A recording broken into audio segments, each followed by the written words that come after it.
Fight ನಲ್ಲಿ ಗೊಂದಲವೋ ಗೊಂದಲ. ವರಿಷ್ಠರಿಗೂ ಸ್ಪಷ್ಟತೆ ಇಲ್ಲ, ನಾಯಕರಿಗೂ ಗೊತ್ತಿಲ್ಲ. ಅವರು ಇವರ ಕಡೆ ಬೊಟ್ಟು ಮಾಡಿದ್ರೆ ಇವರು ಅವರ ಕಡೆ ಬೊಟ್ಟು ಮಾಡ್ತಿದ್ದಾರೆ. ಪವರ್ ಫೈಟ್ ಮುಂದುವರಿತಾನೇ ಇದೆ. ಯಾರಲ್ಲೂ ಸ್ಪಷ್ಟತೆ ಇಲ್ಲ, ವರಿಷ್ಠರಲ್ಲೂ ಸ್ಪಷ್ಟತೆ ಇಲ್ಲ, ನಾಯಕರಿಗೂ ಗೊತ್ತಿಲ್ಲ. ಗೊಂದಲವೋ ಗೊಂದಲದ ಪರಿಸ್ಥಿತಿ ಉಂಟಾಗಿರುವಂಥದ್ದು. ಅವರು ಇವ್ರ ಕಡೆ ಬೊಟ್ಟು ಮಾಡಿ ತೋರಿಸ್ತಾರೆ, ಇವರು ಅವ್ರ ಕಡೆ ಬೊಟ್ಟು ಮಾಡಿ ತೋರಿಸ್ತಾರೆ.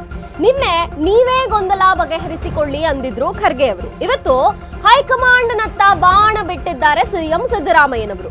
ಅಧಿಕಾರ ಹಂಚಿಕೆ ವಿಚಾರ ಹೈಕಮಾಂಡ್ ತೀರ್ಮಾನವೇ ಅಂತಿಮ ಅಂತ ಸಿಎಂ ಸಿದ್ದರಾಮಯ್ಯನವರು ಮೈಸೂರಿನಲ್ಲಿ ಮತ್ತೆ ಹೇಳಿಕೆಯನ್ನ ಕೊಟ್ಟಿರುವಂತದ್ದು. ನಾನು ಈಗಾಗಲೇ ವರಿಷ್ಠರ ಜೊತೆ ಮಾತನಾಡಿದ್ದೇನೆ, ನಾವು ತೀರ್ಮಾನ ಮಾಡ್ತೇವೆ ಅಂತ ಹೇಳಿದ್ದಾರೆ ವರಿಷ್ಠರು. ಹಾಗಾಗಿ ಪಕ್ಷದಿಂದ ಯಾರೂ ದೊಡ್ಡವರಲ್ಲ ಎಂಬ ಖರ್ಗೆ ಹೇಳಿಕೆಯ ಬೆನ್ನಲೆಯಲ್ಲೇ ಈ ಮಾತನ್ನ ಸಿಎಂ ಸಿದ್ದರಾಮಯ್ಯನವರು ಹೇಳಿದ್ದು. ಖರ್ಗೆ ಅವ್ರು ಹೇಳಿದ್ದೇನೋ ಸರಿ ಇದೆ, ಆದ್ರೆ ಹೈಕಮಾಂಡ್ ತೀರ್ಮಾನ ಏನ್ ಹೇಳುತ್ತೋ ಅದನ್ನೇ ನಾವು ಮುಂದುವರಿತೀವಿ ಅಂತ ಸಿಎಂ ಹೇಳಿರುವಂತದ್ದು. ನಾಯಕತ್ವ ಬದಲಾವಣೆ ವಿಚಾರನ ಹೈಕಮಾಂಡ್ ತರಬೇಡಿ ಅಂತಾರೆ ಸರ್. ಆ ಚರ್ಚೆ ತರಬೇಡಿ ಹೇಳ್ರಿ. ರಾಹುಲ್ ಗಾಂಧಿ ಅವರು ತೀರ್ಮಾನ ಮಾಡಬೇಕು, ಹೈಕಮಾಂಡ್ ತೀರ್ಮಾನ ಮಾಡಬೇಕು. ಅವ್ರು ಏನ್ ತೀರ್ಮಾನ ಮಾಡ್ತಾರೆ ಅದಕ್ಕೆ ಬದ್ಧ. ಸ್ಥಳೀಯ ನಾಯಕರಲ್ಲೇ ಬಗೆಹರಿಸ್ಕೊಳ್ಳಿ, ನಮ್ಮ ಹತ್ರ ತರದ್ ಬೇಡ ಹೈಕಮಾಂಡ್ ಲೆವೆಲ್ಗೆ. ಅದೇ ಈಗ ನಾನು ಮಾತಾಡಿದ್ದೀನಿ ಹೈಕಮಾಂಡ್ ಅವ್ರ ಜೊತೆ. ಅವ್ರು ಏನು ಹೇಳಿದ್ದಾರೆ, ನಾವು ತೀರ್ಮಾನ ಮಾಡ್ತೀವಿ ಅಂತ ಹೇಳಿದ್ದಾರೆ. ಹೈಕಮಾಂಡ್ ಅವ್ರು ಏನ್ ತೀರ್ಮಾನ ಮಾಡ್ತಾರೆ ಅದೇ ಸರ್ ಆಗ್ತಾ ಇರುವಂತದ್ದು. ಅದು ಯಾವಾಗ ಅನ್ನುವಂಥದ್ದು ನೀವು ಕಂಪ್ಲೀಟ್ ಅವ್ರು ಯಾವಾಗ ತೀರ್ಮಾನ ಮಾಡ್ತಾರೆ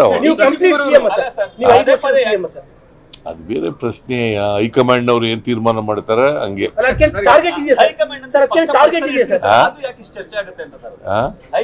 ನೀವು ಚರ್ಚೆ ಮಾಡಕ್ ಶುರು ಮಾಡಿದಿರಲ್ಲ ಈಗ. ಮಾಧ್ಯಮದವ್ರೇ ಈಗ ಇಷ್ಟೊಂದು ಪ್ರಶ್ನೆ ಕೇಳ್ಬೇಕಾದ ಅಗತ್ಯ ಏನಿದೆ? ಕೇಳಪ್ಪ, ಇಲ್ಲಿ ನಾನು ಅಸೆಂಬ್ಲಿನಲ್ಲಿ ಹೇಳಿದ್ದೀನಿ. ಅಸೆಂಬ್ಲಿನಲ್ಲಿ ಹೇಳಿದ್ಮೇಲೆ ಮತ್ತೆ ಯಾಕೆ ಚರ್ಚೆ ಮಾಡ್ತೀನಿ? ಮಾಡ್ಲಿ, what by is a president of the party D K. Shivakumar. What is wrong in that? ಯಾರು ಸಹ ಪಕ್ಷಕ್ಕಿಂತ ದೊಡ್ಡವರಲ್ಲ, ಒಬ್ಬರಿಂದ ಪಕ್ಷ. ಹೌದು, ಅದು ಎಲ್ಲರೂ ಒಪ್ಕೋಬೇಕಾಗಿರ್ತಕ್ಕಂಥ ವಿಚಾರ. ಯಾರು ಒಬ್ಬರಿಗಿಂತ ದೊಡ್ಡವರ, ಪಕ್ಷಕ್ಕಿಂತ ದೊಡ್ಡವರಾಗ್ಲಿಕ್ಕೆ ಸಾಧ್ಯನೇ ಇಲ್ಲ. ಅದು ಪ್ರಶ್ನೆ ಬರೋದೇ ಇಲ್ಲ. ಅವ್ರು ಮಾಡೋದು ಇವ್ರು ಮಾಡೋದು ಅನ್ನೋ ಪ್ರಶ್ನೆ ಬರೋದು. ಸಂಕ್ರಾಂತಿ ಕ್ರಾಂತಿ ಅಂತ ಅವ್ರ ಸರ್ ಈಗ ಹೊಸದಾಗಿ ಎಲ್ಲ ಮುಗಿದೋಯ್ತಲ್ಲ ಬಿಡಿ, ಎಲ್ಲ ಮುಗಿದಿಲ್ಲ. ಬಜೆಟ್ ಒಳಗಡೆ ನೋಡಯ್ಯ, ಒನ್ಸ್ ಫಾರ್ ಆಲ್ ಹೇಳ್ತೀನಿ ನಾನು. Ultimately high command has to take a decision. High command ಏನ್ ಡಿಸಿಷನ್ ತಗೋತದೆ ಅದಕ್ಕೆ ಎಲ್ಲರೂ ಬರ್ತಾರೆ. ಅದು ಪ್ರಶ್ನೆ ಬರೋದೇ ಇಲ್ಲ. ಈ ಬಗ್ಗೆ ಹೆಚ್ಚಿನ ಮಾಹಿತಿಯನ್ನು ನೀಡೋದಕ್ಕೆ ನಮ್ಮ ಪ್ರತಿನಿಧಿ ಸಂದೀಪ್ ಅವರು ಕನೆಕ್ಟ್ ಆಗಿದ್ದಾರೆ. ಎಸ್ ಸಂದೀಪ್, ಹೇಳಿ. ಈಗಾಗಲೇ ಒಂದು ಕಡೆ ಹೈಕಮಾಂಡ್ನವರು ಇಲ್ಲ ನೀವೇ ಬಗೆಹರಿಸಿಕೊಳ್ಳಿ ಅನ್ನುವಂಥ ಮಾತನ್ನ ಮಲ್ಲಿಕಾರ್ಜುನ್ ಖರ್ಗೆ ಅವರು ಹೇಳಿರುವಂಥದ್ದು, ಇತ್ತ ಸಿಎಂ ಹೈಕಮಾಂಡ್ ಅವರು ಏನು ಹೇಳ್ತಾರೋ ಅದನ್ನೇ ನಾವು ಕೇಳ್ತೀವಿ ಅಂತ ಹೇಳುವಂಥದ್ದು. ಈ ಗೊಂದಲ ಬಗೆಹರಿಯತ್ತಾ ಇಲ್ವಾ, ಮಧ್ಯೆ ಇಲ್ವಾ ಇದಕ್ಕೆ ಅಂತ? ಮಂಜರಿ, ಏನು ರಾಜ್ಯದಲ್ಲಿ ನಡೀತಾ ಇರ್ತಕ್ಕಂಥ ನಾಯಕತ್ವ ಬದಲಾವಣೆ ವಿಚಾರ ಒಂದಷ್ಟು ಬಹಳ ಚರ್ಚೆಗಳನ್ನ ಹುಟ್ಟಾಕಿರ್ತಕ್ಕಂಥದ್ದು ಸುಳ್ಳಲ್ಲ. ಇದ್ರ ನಡುವೆ ಏನು ನವೆಂಬರ್ ಕ್ರಾಂತಿ ಆಗುತ್ತೆ ಅನ್ನುವಂಥದ್ದು ಬಹಳ ಹಿಂದಿನಿಂದಲೂ ಕೂಡ ಇತ್ತು. ನವೆಂಬರ್ ಆಯ್ತು, ಈಗ ಡಿಸೆಂಬರ್ ಆಗಿ ಏನು ಚಳಿಗಾಲದ ಅಧಿವೇಶನವೂ ಕೂಡ ಮುಗೀತು. ಆದ್ರೂ ಕೂಡ ಇನ್ನು ನಾಯಕತ್ವದ ಬದಲಾವಣೆಯ ಚರ್ಚೆ ಮಾತ್ರ ಮುಂದುವರಿತಲೇ ಇದೆ. ನಿನ್ನೆ ಕೆಲ ದಿನಗಳ ಹಿಂದೆ ಅಷ್ಟೇ ಮಲ್ಲಿಕಾರ್ಜುನ ಖರ್ಗೆ ಅವರು ಕೂಡ ಹೇಳಿದ್ರು, ಸ್ಥಳೀಯ ಮಟ್ಟದಲ್ಲೇ ಈ ಒಂದು ಚರ್ಚೆಯನ್ನ ಬಗೆಹರಿಸಿಕೊಳ್ಳಿ ಅನ್ನುವಂತ ನಿಟ್ಟಿನಲ್ಲಿ ಒಂದಷ್ಟು ಸೂಚನೆಗಳನ್ನ ಕೊಟ್ಟಿದ್ರು.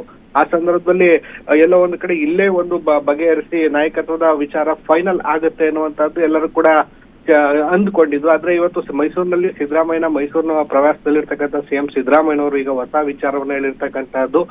ಈ ಒಂದು ವಿಚಾರದಲ್ಲಿ ಹೈಕಮಾಂಡ್ ನಿಲುವು ಏನಿದೆ ಅದೇ ಕೂಡ ಸ್ಪಷ್ಟ. ಅದೆಲ್ಲದಕ್ಕೂ ನಾವು ಭದ್ರಾಗಿರ್ತೇವೆ ಅನ್ನುವಂತ ನಿಟ್ಟಿನಲ್ಲಿ ಮತ್ತೆ ಈ ಒಂದು ನಾಯಕತ್ವದ ಚರ್ಚೆಯ ಚೆಂಡನ್ನ ಹೈಕಮಾಂಡ್ ಅಂಗಳಕ್ಕೆ ಮತ್ತೆ ತಲುಪಿಸಿರ್ತಕ್ಕಂಥದ್ದು. ಅಂದ್ರೆ ಎಐಸಿಸಿ ಅಧ್ಯಕ್ಷರಾಗಿರ್ತಕ್ಕಂಥ ಮಲ್ಲಿಕಾರ್ಜುನ ಖರ್ಗೆ ಅವರು ಸ್ಥಳೀಯ ಮಟ್ಟದಲ್ಲೇ ಚರ್ಚೆ ಮಾಡಿ ಅಂತ ಹೇಳಿದ್ರೆ ಮಾಡಿ ಅಂತ ಹೇಳಿದ್ದಾರೆ ಅನ್ನುವಂತ ನಿಟ್ಟಿನಲ್ಲಿ ಮಾಧ್ಯಮದವರು ಮರು ಪ್ರಶ್ನೆಯನ್ನ ಹಾಕಿದಾಗ್ಲೂ ಕೂಡ ನಾನೇ ರಾಹುಲ್ ಗಾಂಧಿ ಅವರ ಬಳಿ ಖುದ್ದಾಗಿ ಮಾತನಾಡಿದ್ದೇನೆ, ನಾನೇ ಇದನ್ನ ಬಗೆಹರಿಸ್ತೇನೆ ಅನ್ನುವಂತ ನಿಟ್ಟಿನಲ್ಲಿ ಹೇಳಿದ್ದಾರೆ. ಅವರೇ ನಿಲುವನ್ನ ತೆಗೆದುಕೊಳ್ತಾರೆ ಅನ್ನುವಂತ ನಿಟ್ಟಿನಲ್ಲಿ ಸ್ಪಷ್ಟಪಡಿಸಿರ್ತಕ್ಕಂಥದ್ದು. ಎಲ್ಲೋ ಒಂದು ಕಡೆ ಮತ್ತೆ ಏನೋ ಈ ಸ್ಥಳೀಯ ಮಟ್ಟದಲ್ಲಿ ಈ ಒಂದು ವಿಚಾರದ ಚರ್ಚೆ ಆದ್ರೆ ಅವರ ಮತ್ತು ಈ ಉಭಯ ನಾಯಕರ ಪರವಾಗಿ ಮತ್ತಷ್ಟು ಏನು ಅವರ ಪರವಾಗಿ ಇರ್ತಕ್ಕಂಥ ಶಾಸಕರುಗಳು ಸಚಿವರು ಬ್ಯಾಟಿಂಗ್ ಅನ್ನ ಮಾಡುವಂತಹದ್ದು, ಅವರವರ ಪರವಾದಂತ ಮತ್ತು ವಿರುದ್ಧವಾದಂತ ಹೇಳಿಕೆಗಳನ್ನ ಕೊಡುವಂತ ಹಿನ್ನೆಲೆಯಲ್ಲಿ ಮತ್ತಷ್ಟು ವಿಪಕ್ಷಗಳಿಗೆ ಈ ಒಂದು ವಿಚಾರ ಏನು ಅಸ್ತ್ರವಾಗಿ ಸಿಗುತ್ತೆ ಅನ್ನುವಂತ ನಿಟ್ಟಿನಲ್ಲಿ ಮತ್ತೆ ಸಿದ್ದರಾಮಯ್ಯನವರು ಹೈಕಮಾಂಡ್ಗೆ ಈ ವಿಚಾರವನ್ನ ಬಿಟ್ರ ಅನ್ನುವಂಥದ್ದು ಕೂಡ ಈಗ ಸದ್ಯಕ್ಕೆ ಇರ್ತಕ್ಕಂಥ ಪ್ರಶ್ನೆಗಳು. ಇಲ್ಲಿ ಈಗ ಎಲ್ಲರ ಚಿತ್ತ ಕೂಡ ಹೈಕಮಾಂಡ್ ದೆಹಲಿಯಲ್ಲಿರ್ತಕ್ಕಂಥ ರಾಹುಲ್ ಗಾಂಧಿ ಮತ್ತು ಕಾಂಗ್ರೆಸ್ ಹೈಕಮಾಂಡ್ ನತ್ತ ನೆಟ್ಟಿರ್ತಕ್ಕಂಥದ್ದು. Manjari. Yes, thank you Sandeep ನಿಮ್ಮೆಲ್ಲ ಮಾಹಿತಿಗಾಗಿ.